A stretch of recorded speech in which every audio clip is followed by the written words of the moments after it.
Breaking చూస్తున్నాం. మరికొన్ని నిమిషాల్లో కళ్యాణం. పెళ్లి బట్టల్లో వరుడి పక్కన నిలుచుంది వధువు. అందరి కళ్ళు కాబోయే దంపతులపైనే. ఆడపడుచు దిష్టి తీస్తుండగా ఒక్కసారిగా తుపాకీ పేలింది. పెళ్లి కూతురి పొట్టలోకి తూటా దూసుకెళ్లింది.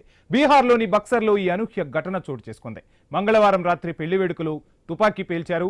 18 ఏళ్ల పెళ్లి కూతురు ఆర్తి పరిస్థితి విషమంగా ఉంది. ఐసీయూలో ప్రస్తుతానికి చికిత్స అందిస్తున్నారు. తుపాకీతో కాల్చిన నిందితుడిని ధీన్బంద్గా గుర్తించారు. ప్రేమ వ్యవహారమే ఇందుకు కారణంగా అనుమానిస్తున్నారు. అతను ప్రస్తుతానికి పరారీలో ఉన్నాడు.